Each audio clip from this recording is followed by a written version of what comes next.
Now we will understand the failure of planning in India. First is the abject poverty. Abject poverty means deep poverty or extreme level of the poverty. In India, 21% of the population that lives under the poverty line. And lives under the poverty line means they are lacking behind a lack of food, shelter and clothing.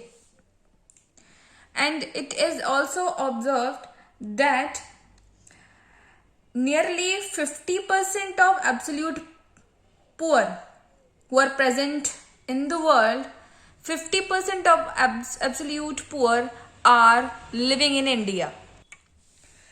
Alleviation of poverty was the central theme of planning. But still, here, this is the situation where the India stands. The abject poverty still prevails in India. Second is the high rate of inflation. Planning failed to tackle the inflationary spiral in the country.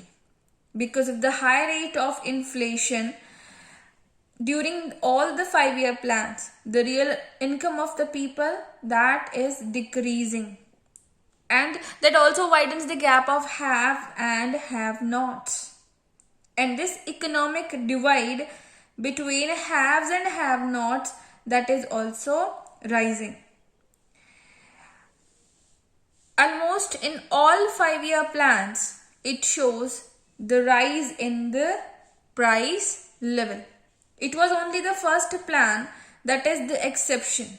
But after it, from second plan, all the plan shows the steep rise in the price level. So high rate of inflation is also the failure of the planning. Next is unemployment crisis. While more and more opportunities for the employment have been generated, but the challenge of unemployment that is not minimized. Planning failed to tackle the unemployment. At the end of first plan, there was 53 lakh person who were unemployed. But now, even after the 12 plans, the unemployed people, they are more than 4 crores. So you can see the difference. That unemployment is now a serious problem in India. And unemployment that is actually threatening the process of growth in India. Next is inadequate infrastructure. That also shows the failure of planning.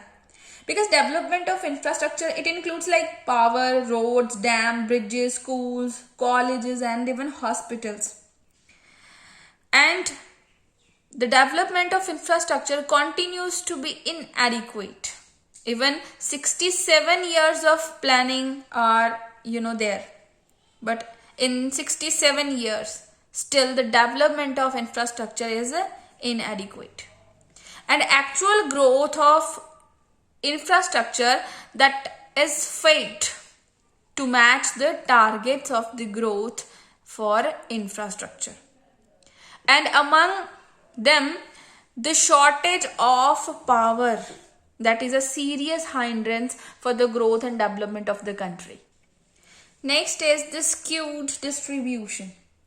Economic and social equality. This is the principal goal of the planning.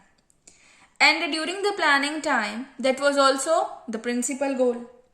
But still, there is failure of planning in India because it is widening the gap of social and economic parameters. There is inequality between social and economic growth.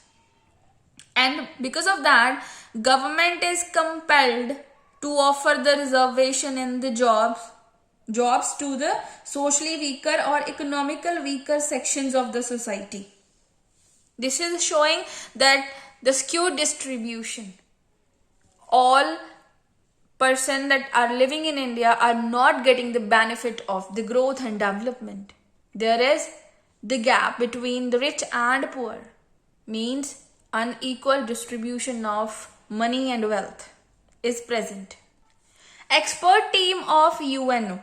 UNO means University of Orleans, that offers commentary and analysis on the social issues. They say that implementation and enforcement have been principal shortcomings of planning in India. Plans are formulated after a good deal of deliberations, but the targets are not achieved due to inefficient administration, dishonesty, and redetapism, etc. And it was owing to overall failure of the strategy of planning that was done in the year 1991. And this is the reason that government took U-turn. Government took U-turn for NEPs. NEPs means New Economic Plannings.